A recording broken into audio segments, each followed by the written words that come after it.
Salut les sportives et les sportifs, bienvenue sur la chaîne YouTube de Nakan.ch.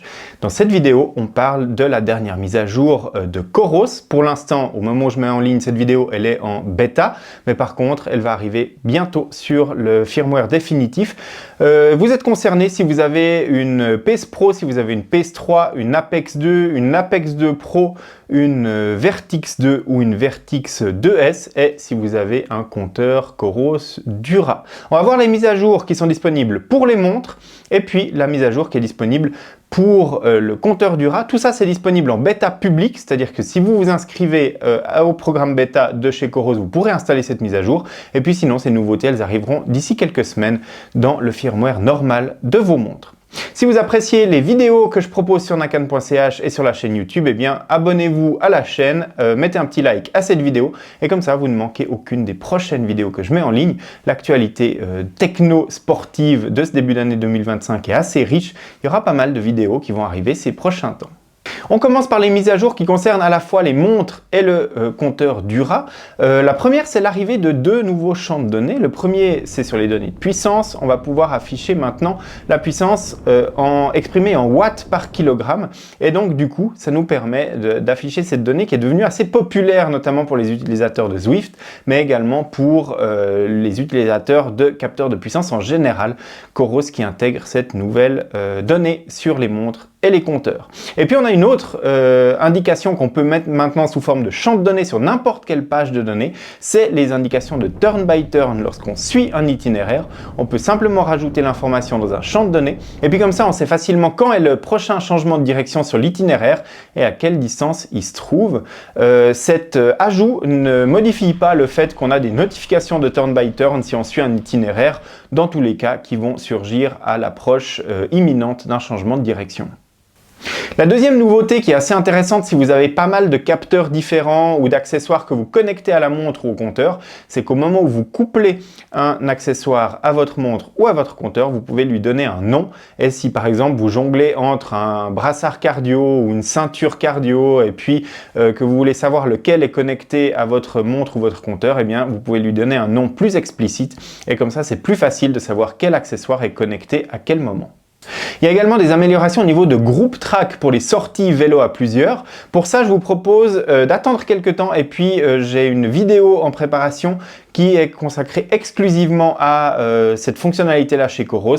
Donc on la découvrira plus en détail plus tard, mais sachez qu'il y a des améliorations qui ont été faites aussi dans cette mise à jour.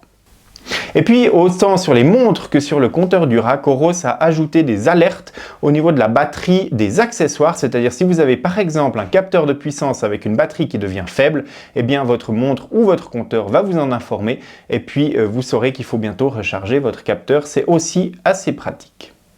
Au niveau des fonctions spécifiques sur les montres, Coros a ajouté plusieurs fonctionnalités, et notamment a généralisé les fonctions de sommeil qui avaient été apportées par rapport aux versions précédentes, qui avaient déjà apporté quelques améliorations pour la détection du sommeil en dehors vraiment de la nuit de sommeil, mais des siestes, etc. Ça a été apporté sur plus de montres.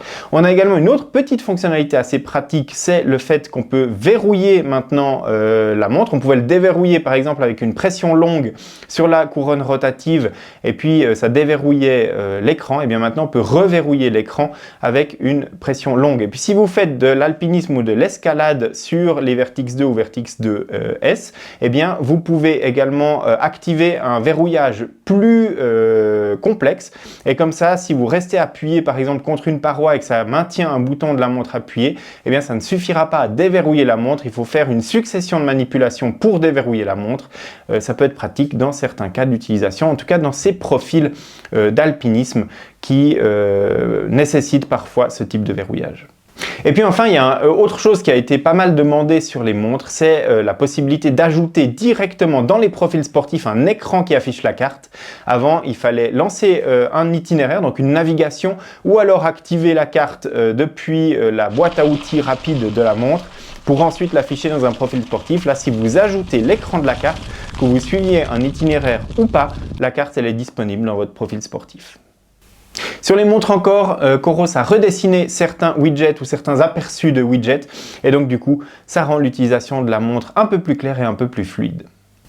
Et puis il y a pas mal de nouveautés sur le Coros Dura. Les principales sont les suivantes. La première, c'est que Coros apporte pas mal de nouveaux champs de données graphiques avec des données qui sont plus visuelles, notamment pour la puissance, pour la fréquence cardiaque ou pour la vitesse. Je vous ai mis un exemple ici de page de données avec ces champs spécifiques.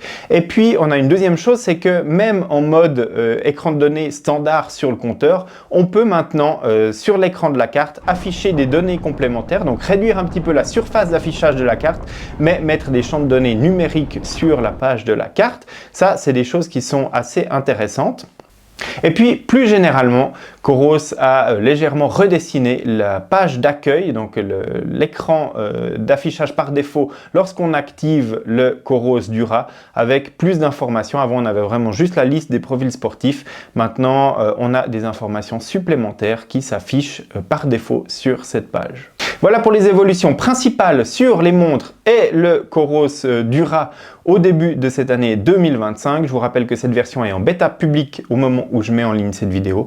Vous pouvez participer au test bêta ou alors attendre quelques semaines pour avoir ces versions en mode définitif dans le firmware de votre montre ou de votre compteur Dura. J'espère que cette vidéo vous aura été utile. Si c'est le cas, mettez-lui un petit like, abonnez-vous à la chaîne. Moi, je vous retrouve très bientôt ici même sur la chaîne YouTube, sur nakan.ch et sur les réseaux sociaux pour l'actualité du sport connecté.